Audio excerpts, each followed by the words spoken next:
2, 1. Welcome to Made for More Living. One small step for man. With Johnny Jennings. Kick the tires and light the fires, Big Daddy. The fastest and most exciting hour of news, events, and real estate in Northern California. And this is a fact that was proved. Powered by eXp Realty. Online at madeformoreliving.com. Does everybody know what time it is? Get ready. Here we go. So on today's show, we have a very special guest. Honestly, one of the smartest people I know in business and in life. And so we are so thrilled to have you on here today, Brandon Naramore. Thank you, Johnny. Again, I would say the same about you. Dear friend you've become ever since we started working together. Huge honor to be here. Well, thank you. You'd be saying it, but you'd be lying. You'd be lying. Not true. So how I met Brandon, because people are always like curious, because I smoke cigars. And they're like, why do you do it? And this is, honestly, you are probably like the best example of why I smoke cigars. You and I reconnected in a cigar lounge in Loomis and had nothing to do but smoke cigars for the next 90 minutes. And so we had bought the cigars and we just ended up talking. And, out of that, a friendship grew. And so that is one of my favorite things about smoking cigars are the people you meet in those cigar lounges. Have you had similar experiences? Well, I would say, that was a magical day. As there were some friends, we do a thing called Hooky Friday once a month over in Loomis. And then sure enough, you come up to me and say, I think we've been to a party together, or we knew somebody mutually. And then from that, the relationship formed. But Yep. I've found working with CEOs, everyone that's an entrepreneur that I know most of the time have ADD. And so for some reason, having a cigar in their hand calms them down, focuses them, and you have some of the most life-changing conversations you can imagine. Every problem you can solve often happens in business when you're having a cigar. That's so true. I never thought about that before, but you're right. Like if it was a different setting, I'd be looking at my phone. I'd be, getting up doing stuff. But for whatever reason, that cigar moment is like a sacred moment where I'm like not looking at anything. Well, I just naturally, again, we're so anxious about so many things. And as an entrepreneur, you have so many different businesses you're focusing on or opportunities, we get easily distracted. Yeah. And I think personally, the nicotine focuses your mind just like caffeine does. And from that, this conversation emerges and they start to really think in a unique way about problems they've been facing or avoiding and how to solve them through creative and complex conversation. And what's crazy too is the you can smoke a cigar for an hour, 90 minutes, and it's still you. If you go out drinking or doing other things for an hour, 90 minutes, it's not you anymore, right? And so that's what's also really cool is you can get in the car and drive home, And so it's Great. when you're having those business conversations, it's you 100% of the time. I think you nailed it. There's such a false version of ourselves that we often present. When we're at parties, when we're at get-togethers of some type, when alcohol's involved, we're trying to be someone to connect with something. Mm-hmm. And when you're in those intimate spaces like that at a cigar lounge, we have our office converted to a cigar lounge. You're able to really have all the walls drop and the authenticity of the person starts to come out.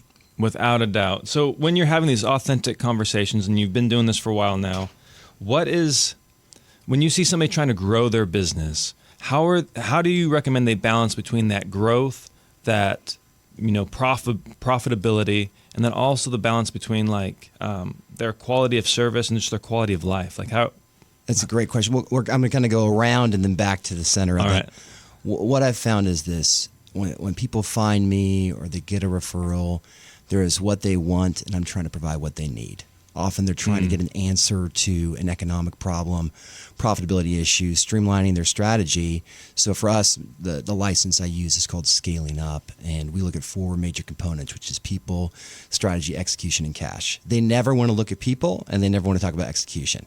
They only want to talk about money, or they want to avoid the money conversation, just talk about strategy. Mm-hmm. And so what I found is we'll come with just that generic approach of the area that they're thinking they want, but really getting down to the main area that they need. So when people are talking about growth, we look at all those factors at the same time. And I've found this, we use this term success, and often when I come in to speak for a company, I'll give this basic talk. Everybody has a picture of what success looks like. It's this picture of a 7-figure income, a massive house, a nice car. But the reality is when we achieve that dream, we continue to shift what that definition of success is once we achieve it, because people really aren't after just achievement, they're after fulfillment. Yep. So when we really try to find the true need of what that person is, it often comes down to things they've been avoiding or they feel insecure about. And most of the time, it's relational dynamics with their team that we're addressing 9 times out of 10. That's the inhibitor of growth. So it's people is the biggest inhibitor? Every time. So a few years ago, I was at a business conference. They said, what's the one thing that you do better than anybody else? So we're talking about superpowers and things you've accomplished and achieved. And you have people there that are doctors and PhDs. As I started to add up my life and what I did uniquely, ever since I was 19, I've been working with people solving their problems. I started as a youth advocate for troubled teens. So I'm now 41. Between 19 and 41, I've had over 10,000 one-on-one meetings with people. So for me, my expertise is reading people and identifying the issues that they're confronting. And every time it's a people problem. So I'll walk in, I'm doing the assessments. And everybody, when I'm starting to work with employees, personally, we'll do a basic general assessment with the CEO, with their team. When we start to work through it, all these employees come with their task lists, their to-do lists, and I'm trying to find what they've been avoiding. Often it's the real work. In modern day, we love to look busy, but there's really no substance to our busyness. Yes. And so when somebody, how do you handle the people equation? Because I've heard of traction, EOS. Yeah, all those things are great. Stuff. Yeah, so EOS, scaling up, lots of different systems. A lot of them really come down from this book called The Great Game of Business by Jack Stack. You have all these evolved models that have come. There's just the basic 4 tenets, which again is that people, strategy, execution, and cash. So when you're starting to assess people, you're working through, I'm trying to find the underlying story. And most of the time when an entrepreneur comes, and they have this idea for this business, they gather anybody they can that's breathing, that's alive, that has energy, and you're doing this giant collection, just like you're pioneering a city. But you reach these choke points or stuck points where the company growth will be faster and greater in the complexity of the problems and will outgrow the competency of that individual. So you continue to carry these individuals that are not competent in what you actually need them to do, and that's the hard conversation that I bring. Now, I'm not brutally honest all the time. Again, Jim Collins is a great principle, and one of his books, I think it's How the Mighty Fall, is confronting the brutal facts. That was good to great. Confronting the brutal facts. So you have to really confront those things that you've been avoiding. And what we tend to do for people on our teams is we do a disservice by evolving their job roles just to keep them around because we like them, but we actually stop their professional growth. When we've avoided those hard conversations, they should really be in another career or in another industry. So if you hired your mother-in-law as your bookkeeper originally, right? I can't tell you how many times that's the case. Are you serious? I just made that up. That one. This is how it goes. Husband and wife. The husband starts the business. The wife starts the business. They hire their spouse. And then somebody's parent is always a bookkeeper. I guarantee it. And the books are often the problem. So the other 3 core tenets of business, which are sales, operations, and finance. Anybody who starts a business is very rare that their strength is operations. It's always sales. And so they can gather, they can sell, but then you have an efficiency problem or a process problem, which falls in operations. And what do? The finances fall by the wayside. So for me, I'll come in, I'm trying to help companies scale to sale, right? So we're helping them develop to sell their company ultimately. And even if they don't want to sell, I say, run your company like you want to sell. Yep. And if you're there, you always have an exit plan or you're always the most profitable. We tend to let things go. We let our belt out. It's kind of like Thanksgiving dinner, right? You just keep eating. It's like, oh, it's the holidays. Well, people live their business like that. They just spend money here. They do it here. But then lean times come and they're not prepared to pivot. And so when you live in a lean model all the time, and again, you splurge when needed, you can easily pivot when obstacles come your way. So an example would be like a real estate agent growing a business.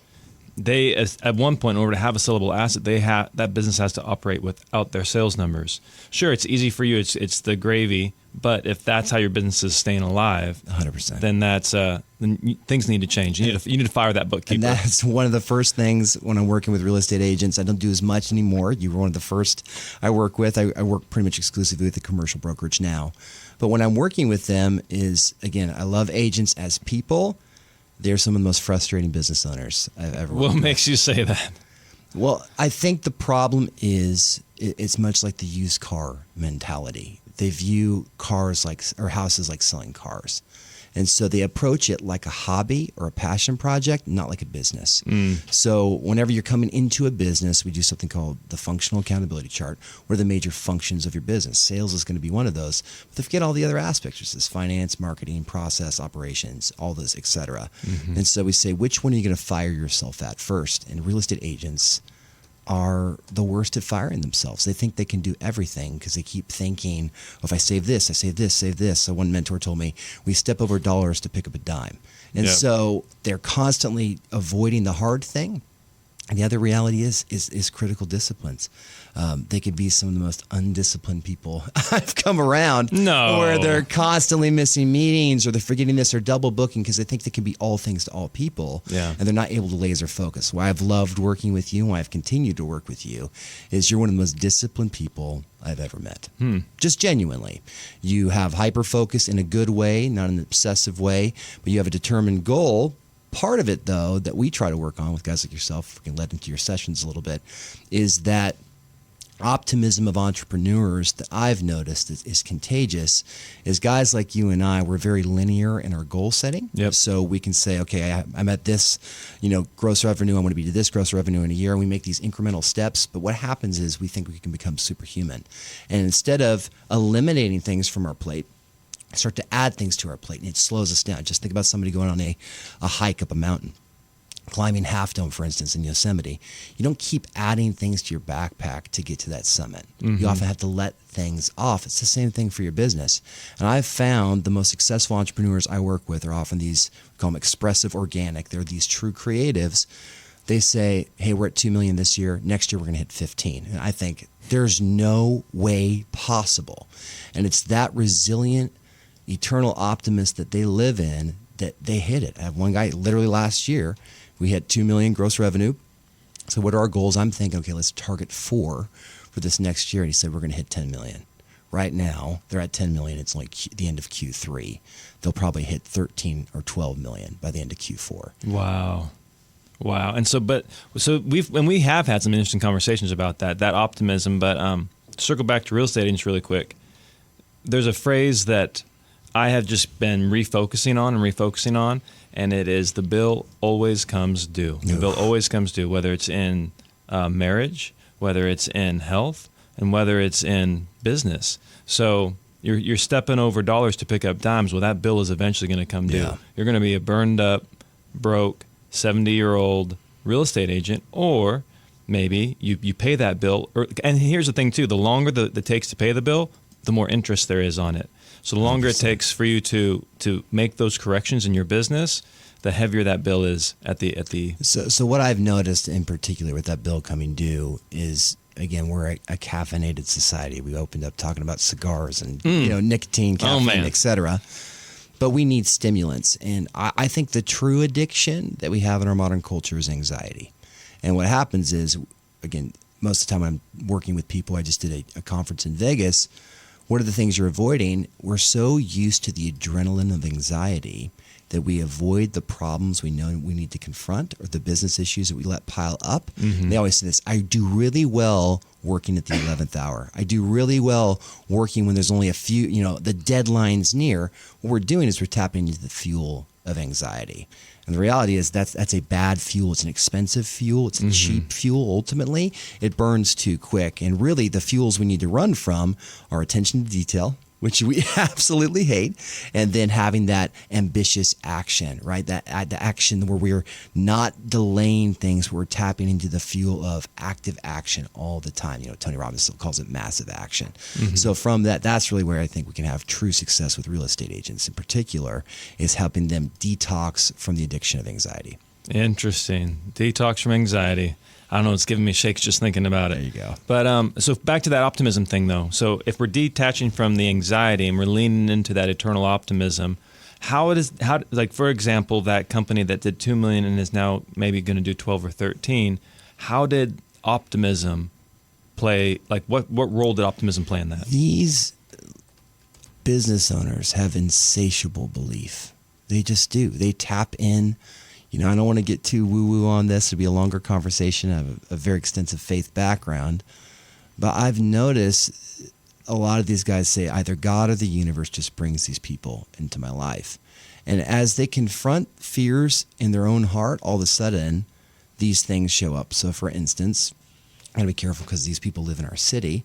But I have this one particular client, incredibly successful. He is one of those that has a new business idea every day.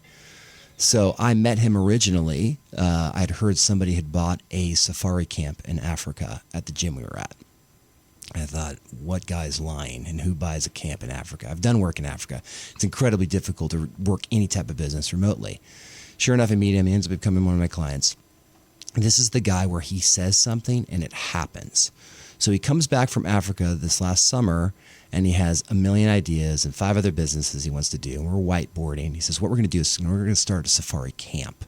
I said, well, we already have a camp. He's like, no, a travel company. We're going to start a safari travel company. He starts showing me numbers. I'm like, these numbers are insane. I'm like, how are we going to solve these? He's like, it just so happens that we have a guy on our team who used to run these camps and used to run these safaris. And he's going through, and he's honest. I've worked with him now long enough to know that he's not making stories up. It's like, what we need is the top salesman for safari ventures and travel. I said, how are you going to find this person? He's like, we're just going to find it. We literally write it down. 2 weeks later, he says, you won't believe who I met. I said, who? He's like, well, I'm in the American Express lounge over in Tennessee, and these ladies walk up to us as they're waiting for their flight. We start talking to them. Turns out they run a safari travel company, and they're the top bookers for all of the world for these luxury different ventures and hotels, and now we're working with them on booking this safari travel company. I just could not even believe it. Wow. So he had the vision, he had the goal, and then he bumped into them at an airport. Literally, every time. That type of optimistic magnetism, it just blows my mind every moment. Here's the thing, though, that I'm taking away from this, and hopefully the people listening to this are as well, is they're tapping into. So, for example, I like to play the lottery. Every now and then I like to go buy a lotto ticket, and I just dream, what would I do if I won the lottery, right? Yeah. And but every single time I buy the ticket, I feel a little guilty. Honestly, I feel a little guilty, not because of like religious reasons or gambling or anything like that, but I feel a little bit guilty because I've already won the lottery in where I live, in my having my health, and who I'm married to, and the health of my 2 boys. Like, there's a lot of things going good for me that money could not buy. And so I feel a little guilty in winning the lottery. And so when I'm hearing that optimism, when I'm hearing you talk about the Amex Lounge and randomly bumping into people, I'm hoping agents or people listening to this are thinking, rather than, oh, that never happens to me or that's not true, think about the times that it did happen to you. Love that. So again, confronting those limiting beliefs. Yep. So as I'm doing conferences, we have a mastermind in Scottsdale here in November. A big portion of that is confronting these limited beliefs, or I say the stories we've told ourselves all these years. I've found with these entrepreneurs and these optimists is they've confronted these limiting stories and they're believing a better one.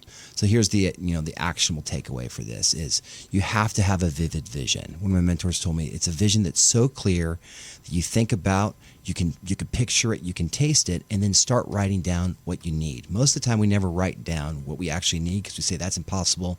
I'll never have that. Already telling ourselves the stories of limitations. Yep. Right? So for us, one of the first steps is you are the sum total of your 5 closest friends. Yeah. Surrounding yourself with people that have the same type of inspiration and belief. I love the story of Thomas Edison. Whether I know it's true or not, I choose to believe this one. And my dad would tell me this when I was young.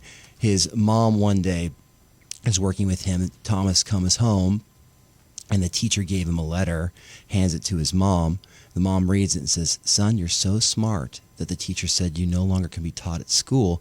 I'm going to teach you. So she raises this genius that we now know is the inventor of the light bulb. Well, supposedly when she died, he was gathering her things and in a desk drawer found that letter. And it was a letter from the teacher stating that your son is stupid, he's distracted, and he's not fit for the classroom. Oh my gosh. So think about this. Whether it's true or not, I don't care. I want to believe that it's true. The principle's true. So the influences we surround ourselves often determine our success. And this actually was proven in this test where we had teachers, they took these IQ tests and they handed them out to all the students. They brought them back. They then told the teachers who the gifted kids were. What the teachers didn't know is that they actually weren't gifted at all. It was the ones with lower scores and some with the mediocre scores. They found out just the attention of the teachers during that semester brought their grade point and IQ test up significant amounts. Because they were treating them like they were smart. They were treating them like they were successful, like they were special. Those you surround yourself with really determine your success in a lot of different ways. I don't know how we got off on that tangent, that being said. No, I love it. I think it was a good one. I love it. And so when we come back, we're going to talk about more tips and tricks and hacks on how to grow your real estate business and scale. Mike, it feels so good when you get over-the-top great service. Oh, yeah, for sure. You just want to become a repeat customer for life. For instance, Betty, she worked with our good friend Johnny Jennings and his team at Made for More Realty to sell her home. They did such an amazing job that when it came to sell her mother's home in Roseville, she couldn't think of anyone else to work with. But of course, Johnny Jennings and the Tom Daves team at Made for More Realty. They found the perfect buyer for their mom's home and negotiated a quick as-is sale. And if you want to sell your home but not go through that whole process of showing it and open houses and all of that stuff, you could get at least 3 cash offers when you call Johnny Jennings and Made for More Realty. And you're going to experience that same great customer service because they have a full staff dedicated to making sure that your home selling process is the easiest and most efficient it could be, which is why they have almost 800 5-star Google reviews, and they've been voted the #1 team in Roseville for the last 3 years. Expect more, get more with Johnny Jennings and the Tom Daves team at Made for More Realty. Just Google Made for More Realty today and get more for your home. License number 198-2171.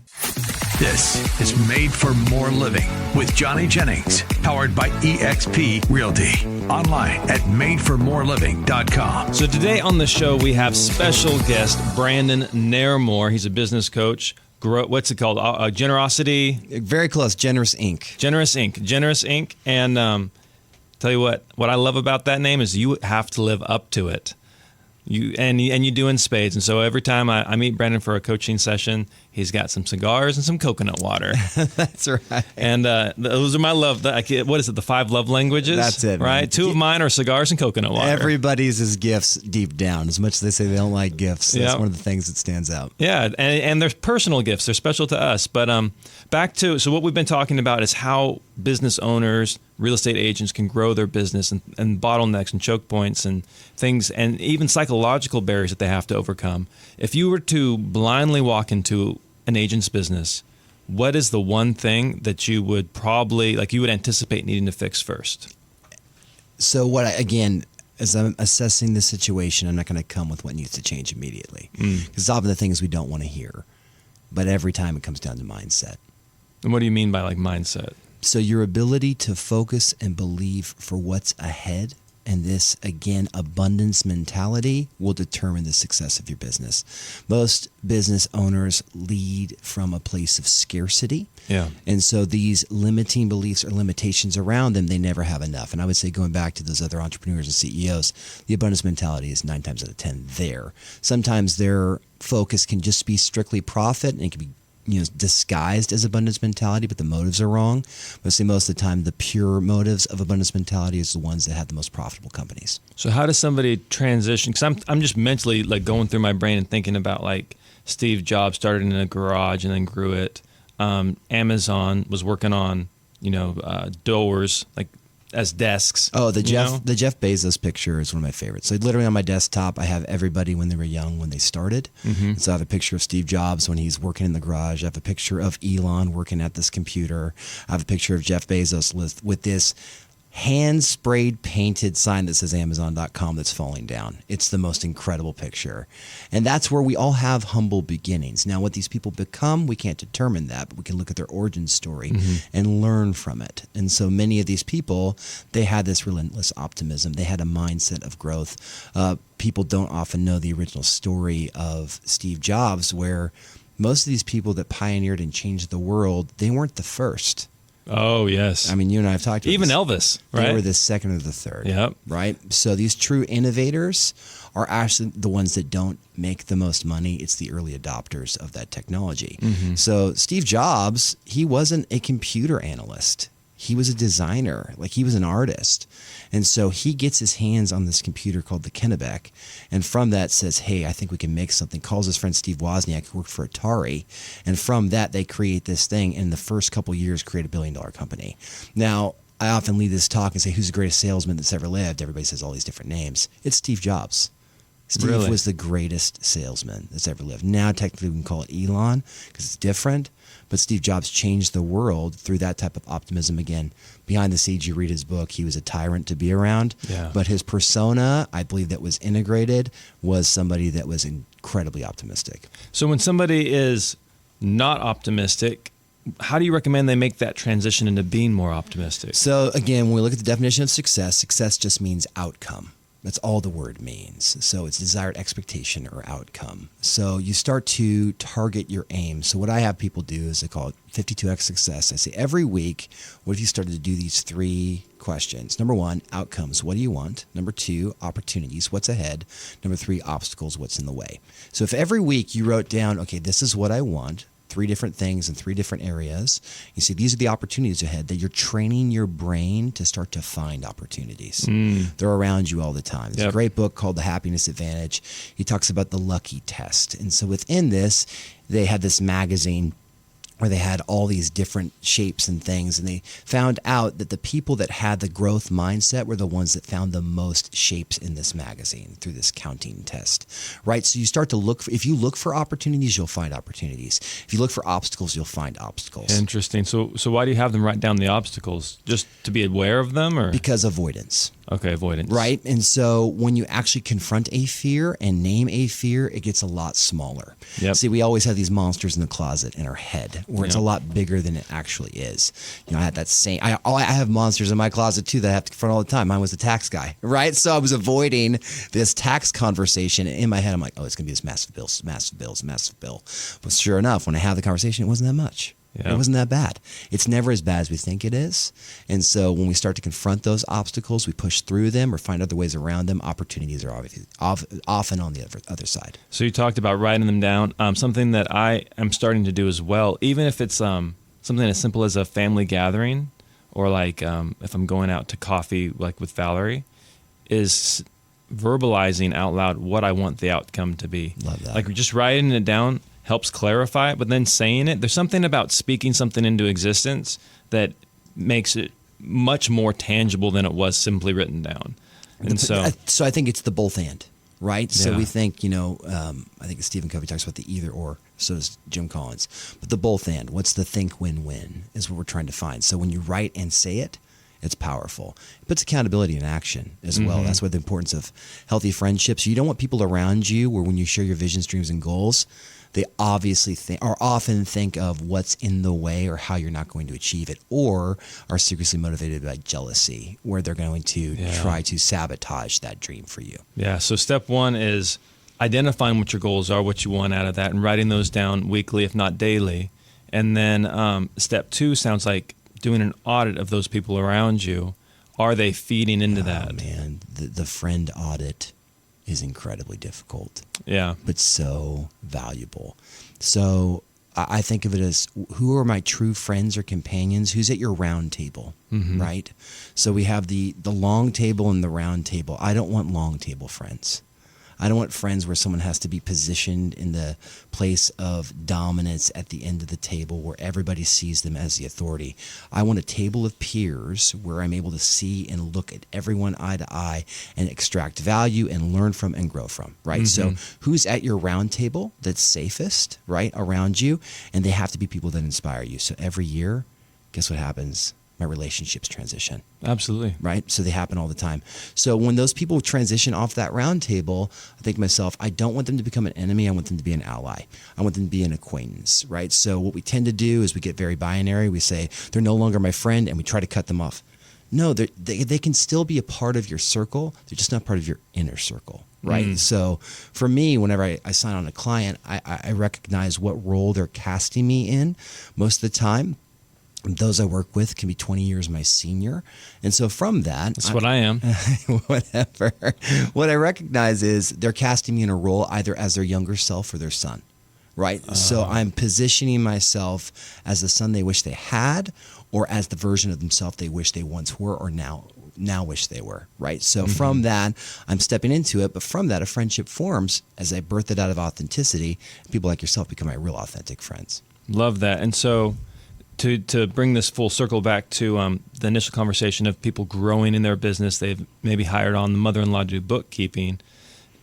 Mother-in-law is going to be your mother-in-law, right? Yeah. She's just not going to be in the bookkeeping role. So if you have people around in your round table, they're still going to be in your life. They're just not going to be that initial thing. And so Valerie and I have become more like we always thought we were pretty focused on this, but even more so, it's the people that, like you said, inspire us and also who we feel safe around. Because when you're sharing the problems that you're going through in life or the goals, sometimes that's the worst part, is when you share your goals and they get slapped down, or you hear why it can't work or all these different obstacles. That robs us of the optimism that you were saying and that we agree about is key to success. And so being around people who are safe and are optimistic and they're there to support you have honestly been a huge, gain in our life. And that's honestly one of the reasons why I enjoy working with you, is because every single time I walk out of the office and I call Valerie, as soon as I get in the car, I call Valerie. I go, Valerie, I freaking love that guy. I had so much fun with Brandon. And so, just thank you so much. Absolutely, man. It's been a huge honor. Well, that wraps up our time together. If anybody wants to reach out to you, what is the best way for them to do that? So you can email Brandon at generousinc.com or go to generousinc.com. We give you the business evaluation test and show you the health of your company. Love it. And if you have any questions and want to talk to me one-on-one about Brandon, feel free to reach out. Just go to madeformorerealty.com. Say, hey, I want to talk to Johnny about Brandon, and I'll have an honest conversation about why I enjoy working with this guy. Thanks so much for being on the show, Brandon. Absolutely. Thank you. Mike, I am so jealous of our neighbors. They are retired, so they have all this free time to do work on their backyard and go on these awesome vacations. But of course, they had to save up for that. Just like Jessica and Brian, they were selling their home, retiring out of state. They needed to make the most money possible on their home because a large portion of their retirement funds was tied up in the equity of their house. Of course, they reached out to Johnny Jennings and the Tom Daves team with Made for More Realty. They were able to get them an offer $35,000 over list price and help them make a smooth move out of state. Yeah, so if you need to sell your home, whether it's for retirement or maybe you need to upgrade or downsize, Johnny Jennings and the Tom Daves team at Made for More Realty can help. Plus, you can get at least 3 cash offers when you reach out to Johnny Jennings with Made for More Realty. They have an entire staff dedicated to helping make your home selling process the easiest and most efficient it can be, which is why they've been voted the #1 real estate team in Roseville for the last 3 years. So expect more, get more with Johnny Jennings and the Tom Daves team at Made for More Realty. Just Google Made for More Realty today and get more for your home. License number 198-2171. This is Made for More Living with Johnny Jennings, powered by eXp Realty. Online at madeformoreliving.com. So, Johnny, I have some friends, and they're out shopping for a home. They're doing a bunch of showings with their realtor, and they show up to one house, and it's late at night, around 9 o'clock. It's dark outside.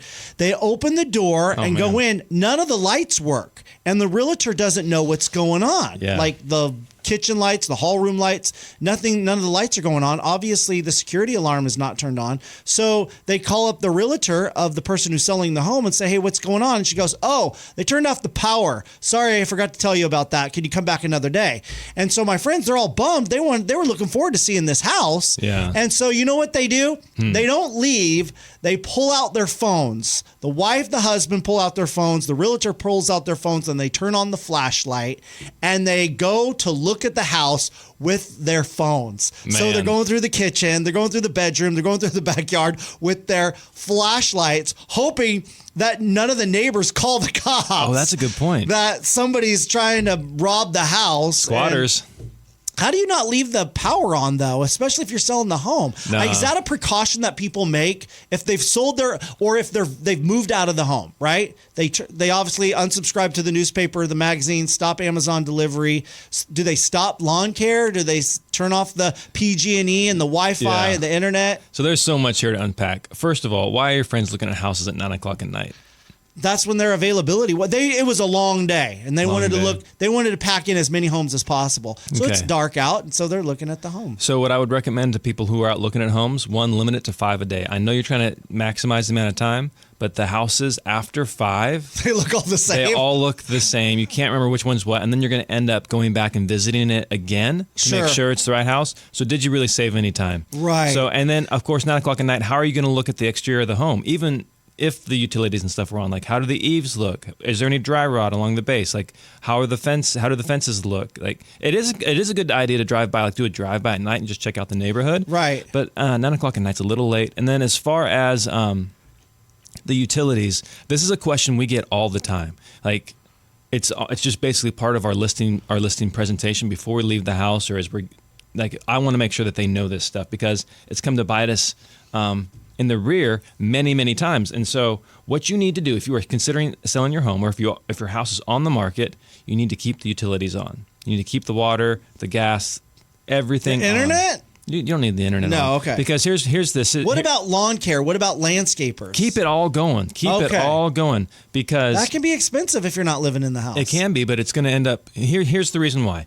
If the pool turns green, it's going to be way more expensive in that buyer's mind to turn that pool from green to clear than it would if you had just paid the extra $100 to keep the pool, the service going. Same thing with the lawn. And then as far as the utilities go, those have to be on for the buyer to do their inspections. How are they going to see if the stove's working? How are they going to see if the AC is functional? How are they going to see if the heater's working? If all the utilities are off. So those have to stay on. And then another question we get. So this is kind of like as far as showing the home. Can I say one thing? Yeah, let's do it. I heard from an older couple that we knew that lived on their street, when they were showing their house and they wanted to turn off the electricity because they were concerned that all the realtors and people traipsing through the house would leave the lights on and leave stuff the AC on. Yeah, and they were concerned that would. So they wanted to run over to the house, turn off the circuit breakers, and then turn them back on. But I know it sounds silly, but especially if you have older folks who are concerned about those kind of things. Well, if you're concerned about that, just voice that to your real estate agent, and then it's up to them to make sure that is emphasized with the people showing the property. Yeah. And then if you're going back over to turn off the power to the house, turn off the breakers, why don't you just turn the lights off? Yeah, it's true. I don't understand why you're killing the breaker. Well, sometimes when you're older, you have a little bit more nerves and fear of things. Absolutely. It's still their home, and it makes sense. But yeah, I hear what you're saying. I'm not making fun of them, but that makes, because again, when somebody's driving through the neighborhood, before they even get to your house, they're making a snap judgment. Do I want to live here? Then they pull up to the house. They're making a snap judgment on just the outside. And then they walk in the door and they can't turn the lights on. And that all of a sudden the emotion is falling. Yeah. And I had mentioned to them too that you might want to leave the porch light on, maybe leave a hall light on. Yeah. So, people don't think that the home is vacant, because you've had tons of stories where people come and they squat in the home because they know it's vacant. Well, I've heard lots of stories like that. I wouldn't say I have tons of stories, but there is one Some story. Some of your relatives have done that, right? Yes. And so, but the other thing too is make sure that you're keeping your mortgage current. Or if you don't have a mortgage. Do you have a choice?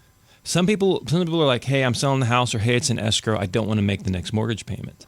You have to make the next mortgage payment. You're going to mess up a whole bunch of stuff in the process, and you still have to pay the mortgage. Right. Or let's say you don't have a mortgage and you say, hey, I don't want to pay the property taxes because they pay twice a year. I'm not going to be here for another 6 months. Why am I paying all of the property taxes? Yeah, I get that. It'll be prorated to you at the close. So you'll get that money back. So make sure that your utilities are on for the inspections, and just to make sure that everybody feels comfortable about it, that all the services that you're paying for, if it's pool, if it's lawn, make sure those remain intact, and make sure that your loan and everything is up to date. So those are questions we get regularly. Yeah. Yeah. Because people aren't sure, Yeah. Obviously, they don't want to pay two bills. They've moved into another house. They're paying PG and SMUD or electric, whatever. Yeah. And then we'll have to do it twice. And one of the great things. Tricky. One of the great things about hiring a real estate agent is the whole reason why you hire a realtor is for them to save you and or make you money, right? That's where their value is. And so when you're hiring this person, make sure you're listening to them, because if you say, hey, screw it, I don't trust the realtor, I'm gonna skip this month's mortgage payment and then I'll figure it out at closing, that's gonna end up costing you more money, right? And so just please, if you hired the person, make sure you trust them enough to listen to their advice. I have another question. So I've seen a number of movies where the realtor goes over to the house and does a lot of the cleaning, like cleans up the yard, will do some cleaning of the house. Is that their job? Is that their responsibility when you become the real estate agent for someone selling their home? Does it become your job then to do the upkeep for the home while it's vacant and you're selling it? I love that question. So we do provide services that assist with that, but does your dentist, let me put it this way, does your doctor take the trash out of his office? Probably, Sure. probably not. Oh, okay. He's probably got somebody that's helping him with that because that's not the highest and best use of his time. Do you want your realtor, instead of out finding you buyers or out searching for that best home, that home for you, the replacement property, do you want them pulling weeds in your backyard? Right? That's probably not the highest and best use of that person's skills. And so, can they provide services like that? So we just paid for a guy to have his tree trimmed. Right? It was touching. So if a tree or bushes or anything is touching a house, that's an issue with the pest inspections. Like it cannot be touching the home. And so he knew that, we knew that, so we trimmed the tree for him. No cost to him. He's like, how much is it going to cost? And we said, nothing. We're paying for it. Oh, really? You paid for it? So we paid for it, yeah. And so as far as it being the realtor's job, that's up to the individual realtor and the client to decide, hey, this is what we expect out of this process.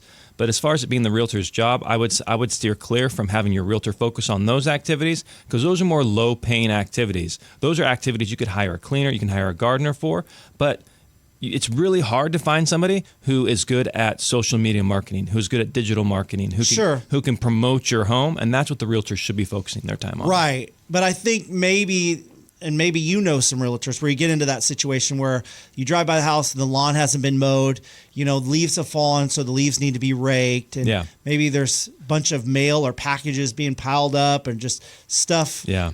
You got to hire somebody to do that is what you're saying. So you got to make sure that that's getting done. Right? Yeah. Because that's where it can lead to squatters. That's where it can lead to other issues. That's where like somebody's walking up and there's a pile of mail and they're wanting to see the house. That doesn't exactly inspire confidence. And hey, this is somebody. I want to live here. Right? If you see a stack of bills, it's not.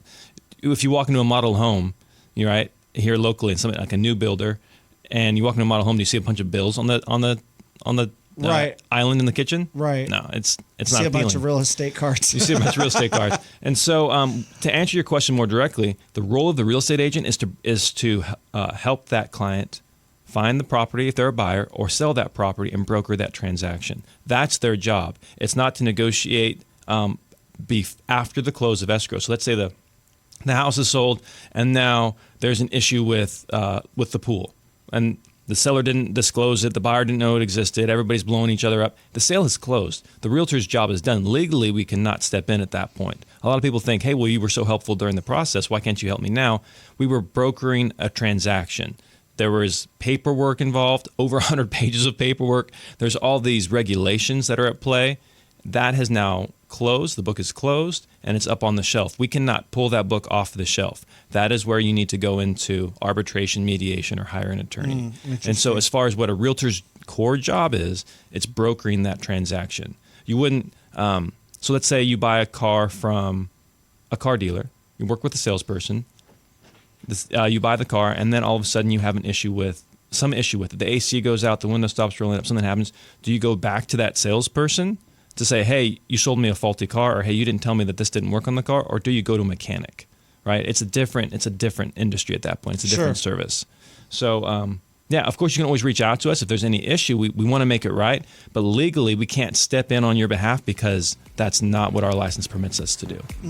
All right. Good info. Like it. All right. When we come back, we're going to be talking about guaranteed offers. So, Matt, over the weekend, saw a family in my neighborhood packing up their U-Haul truck and moving out. They seemed very excited. I mean, I don't think our neighborhood's that bad, but they were just excited about what they were doing and the new beginnings that they had. And did you pitch in to help out? I definitely gave them a high five, Wow. which is what they were doing. But that's something that Jessica and Brian experienced when they were selling their home to retire out of state. They needed to make the most money possible because a large portion of their retirement funds was tied up in the equity in their home. And Johnny Jennings and the Tom Daves team were able to get them $35,000 above list price and help them make a smooth move out of state. If you're thinking about selling your home, how would you like not one, not two, but at least 3 cash offers, no matter what kind of condition your home is in? That happens when you work with our good friend Johnny Jennings and the Tom Daves team with Made for More Realty. They guarantee to get you at least 3 cash offers. Again, no need to do any of those costly repairs on your flooring, your backyard.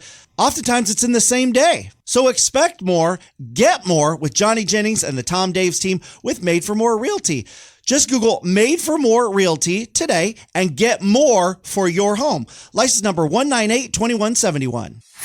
This is Made for More Living with Johnny Jennings, powered by EXP Realty. Online at madeformoreliving.com. Matt, I'm sure you've heard these ads on the radio, and you've probably heard us talk about it before. But when you hear the term guaranteed offer, what does that make you think of? It makes me think that you're pulling out your checkbook and that you're writing out an offer. Showing up That's with what I'm thinking, because I see the briefcase of commercials. money. Right, a briefcase full of cash, $100 bills. Yep. That's what I'm thinking. I'm thinking somebody showing up to their house, sliding over a briefcase and having them sign this paperwork, and then all of a sudden they hand over the keys. When I think guaranteed, that's what I'm thinking. Because I how love can you that. guarantee? How can you guarantee? I love that. So in my mind, just to add some color to this, mink coat, gold chains, sunglasses. Right. You know, and Guaranteed cash offer. Here you guaranteed go. cash offer. Yeah. So, and what do you think the price is on that? Do you think it's like if the house is worth $500,000, do you think it's at $500,000? Do you think it's at $515,000? Do you think it's For a guaranteed $300,000? offer, I'm Yeah. sure it's lower than market value. Yeah. Okay. When you say, because Yeah. usually, if you hear some kind of negotiation and say, oh, it's all cash, then oftentimes it's okay, we'll take less because it's all cash. It's a guaranteed, I don't know. That's just my thought. I have really no idea. Yeah. No, I'm just curious because That's why I'm asking you. Because you hear it all the time. Sure. And so I know what it means, but people who hear it may not understand what it means. So when you're hearing guaranteed cash offer on the radio, whether it's from us or from anybody, eliminate the showings, hassle-free, close in 12 days or less, 21 days or less. What that essentially means is you're paying for speed. There's a cost there. You're not getting something for nothing. There's no silver bullet to this process. If you want to sell your money for the most amount, if you want to sell your home for the most amount of money possible, the best way to do that is to expose it to as many people as possible. The more exposure your home gets, the higher price you will receive. Full stop, end of story. And the best way to do that is by putting it on the market with a real estate agent. That's the best way to net the most amount of money. Even if you're paying the real estate agent, you're still making more money than if you went with a guaranteed cash offer. Now, who the guaranteed cash offers are for people who are paying for speed. Maybe they need the money. Maybe they're going through a financial hardship and they need the money fast. Maybe they are going through a divorce and they don't want to deal with the complexities of selling a home when two parties aren't getting along and they just want to be done. Maybe they are moving for work and they need the money from this home to buy their next place wherever they're going. Right? Essentially, there's some urgency there. Maybe the home was inherited and there's a bunch of personal belongings in there. It's in a state of disrepair, and the person doesn't have the ability to get the home show ready. Sure. And so again, you're paying for simplicity, you're paying for speed. That's what the guaranteed offer is for. And so when you're trying to figure out what does that look like in terms of money, that guaranteed offer can be as high as 85 cents on the dollar. Mm-hmm. That would be on the high side. So again, let's say the house is worth, so we'll say $500,000. So at $500,000, that's what it would appraise for. Once it's fixed up, ready to go, sparkling new home, you would expect, best case scenario, $425,000. And what I hear, and so people are like, oh my gosh, it's way lower. Or people are saying that's great because then I don't have to pay any of the fees. Right. And so baked into that number are the fees. So that includes the real estate agent fees. That includes the closing costs that you as a seller would incur, right? All those different things. It doesn't include necessarily taxes because I can't pay your taxes for you. Right. But basically all those fees are baked into that. So somewhere on the high end would be 85 cents on the dollar is what you can expect if your home is in show-ready condition. Does that provide any clarity on it? To some degree, yes. So what am I getting when I am offered when I get a guaranteed offer? Explain the difference between those transactions. Yeah. So the guaranteed, so everybody's familiar with the traditional sale, right? You pay the real estate agent, you have showings, maybe do an open house or two. People are coming through the home, you have to get out. Put a sign on your house. Put a sign on the house. A lot of times you're doing a staging. There's right? pictures on the internet. There's Right. 3D tours. Like it's very honestly and like intrusive. Like, would you want pictures of your house available for everybody in the world to see? Right, and you have to arrange for openings. Means doing something with your pets, arranging Or your family kids. situations. Right. Yeah, or both. And so that's the more traditional route. The guaranteed route is, hey, this is cash offer on your home. No showings, no photos, complete privacy. Do you do inspections? Yeah. The depending on the price point, they'll do inspections just to make sure that there's nothing like lurking. Sure. But depending on the situation, the buyer may not even do inspections. Oh, okay. And so you can close on these houses like we've closed on them in like less than 10 days. Right. So you can get the cash really fast. And then what we can also do is we can also help you with moving expenses. So a lot of times people, again, they need the money fast because of some life event has brought them to this point. And so what we'll do is we can actually get them the cash so they can move into their next place before we've officially closed on the house. And then they get the rest of the money. So then that way, if they need help with moving expenses, then we can definitely help them with that. Wow. Okay. So again, what are the type of people that might be interested in a guaranteed offer? If you want a guaranteed offer, you are typically wanting speed and simplicity, right? Speed, simplicity, and privacy. Like some people are like, hey, yes, my house is beautiful. It's got white carpets. Nobody's even been upstairs. But I just don't like people walking through my house who I don't know. And so for that security and peace of mind, they'll go with the cash offer. Sometimes it's the house is in a state of disrepair and they don't want it I'll do all the repairs and everything. And they just don't want it on the internet. Like, Yeah. hey, this is my daughter lived here. She was a hoarder and hooked on crack. Like, I don't want people seeing this house, And so it's like, boom, we'll just take it down, give them cash, and then 15 days or less. Can anybody, is anybody available or qualified for a guaranteed offer? Anybody can get a guaranteed cash offer across the board. We can totally give them that. And so if you're curious what that would look like, just reach out to us. Go to madeformorerealty.com, reach out to us, and we'll come out. We'll give you an idea what the home is worth if you were to go on the market and what a cash offer would be. How long does it take to get that guaranteed offer after you go look at the home? So we can depending on the situation, we can give it to you on the spot. But if you want multiple offers, then give us 48, 72 hours, and we can get you multiple offers. Wow, that's nice. And awesome. if you decide you don't want to move forward with those offers, then you just go the traditional route. Nice, awesome. Yeah. But again, it's not for everybody. Right. If they want more info, though, and you can talk to them about it, they just reach out to you guys at Made for More. Madeformorerealty.com. There you go.